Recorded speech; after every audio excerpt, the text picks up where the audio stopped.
Vamos lá resolver mais uma questãozinha de dilatação. Deseja-se fechar um furo de 24,95 cm de área no centro de um disco de magnésio com um disco de 25,05 de alumínio.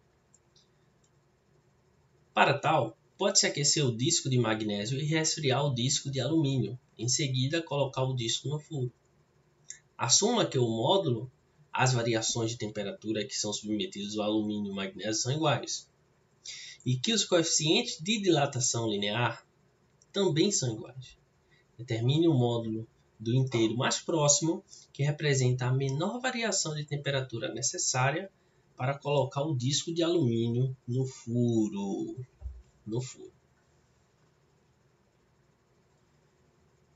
Então vamos ver o que está acontecendo aqui. Ele tem aqui um furo.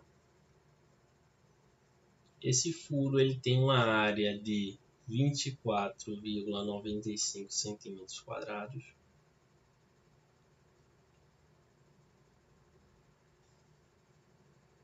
E ele quer fechar esse furo com um disco cuja área desse disco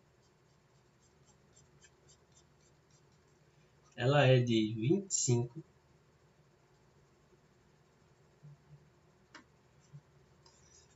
Qual é o detalhe? Quando a gente aumenta a temperatura, ela vai dilatar. Quando a gente diminui a temperatura, ela vai contrair. O grande detalhe da questão, ele disse que as variações, o módulo das variações de temperatura são iguais. Então, pela configuração aqui, o furo ele tem que aumentar de tamanho, ele tem que aquecer, ele tem que ter uma variação de ΔT.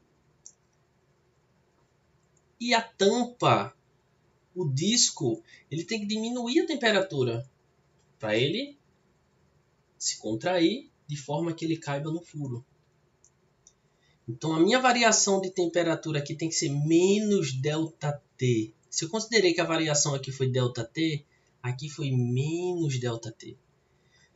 Por exemplo, se aqui variou 20 graus, no outro a variação foi de menos 20.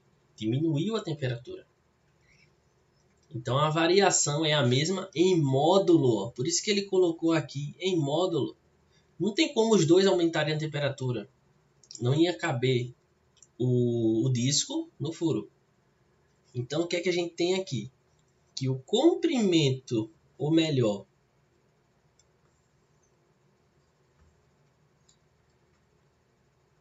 a área final do furo tem que ser igual à área final do disco. A área final do disco. Lembrar que a área final, deixa eu colocar aqui de outra cor, a área final ela é a área inicial mais a variação da área. Essa variação da área ela é a área inicial que multiplica o coeficiente de dilatação vezes a variação de temperatura. Variação de temperatura. Então vamos lá. Inclusive eu posso até fazer aqui. Como aqui eu tenho área inicial e aqui também eu posso colocar ela em evidência. Aí fica 1 mais beta ΔT. Beleza. Então é isso que eu vou fazer aqui. Vai ficar a área inicial do furo que multiplica 1 mais o coeficiente vezes ΔT é igual à área inicial do disco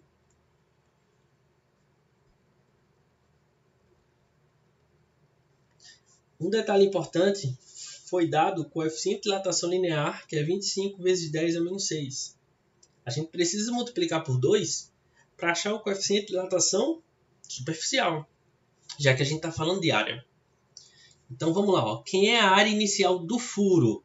24,95. Quem é o coeficiente de dilatação superficial? 50 vezes 10 a menos 6. Ou 5 vezes 10 a menos 5. ΔT. Quem é a área inicial do disco? 25,05. O grande detalhe aqui, ó, é que a variação de temperatura vai ser negativa. Ele vai diminuir a temperatura do disco. Então fica 5 vezes 10 a menos 5. Também, já que são feitos do mesmo, não do mesmo material, mas tem coeficientes iguais, ele diz na questão.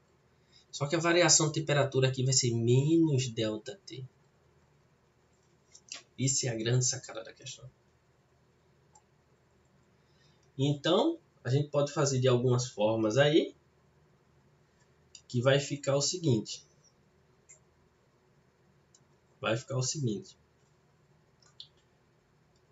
Vamos fazer aqui. Vamos multiplicar 24,95 mais, deixa eu ver quanto é que dá esse valor aí.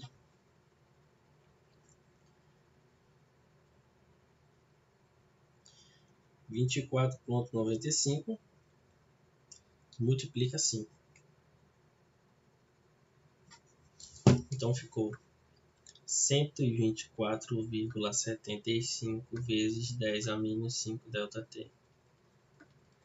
Aqui, multiplicação também, 25 vezes 0,5. Estou multiplicando. Menos, né? Porque o ΔT é negativo.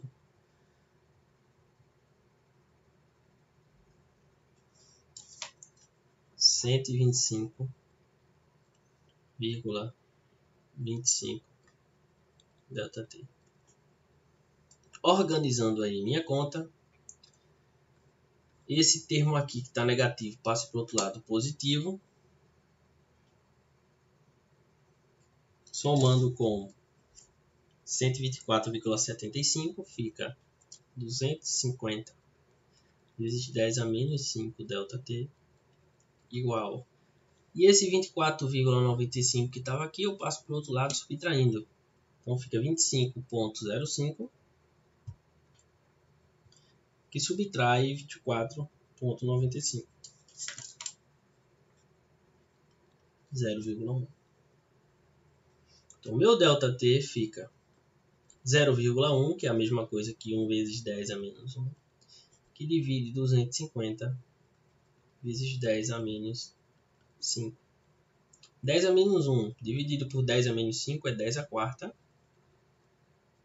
dividido por 250. Isso vai dar 100.000, né? 10.000, na verdade, dividido 250. Isso vai dar 40 graus. 40 graus Celsius é a variação da temperatura. Então, a gente tem como gabarito aí a letra C.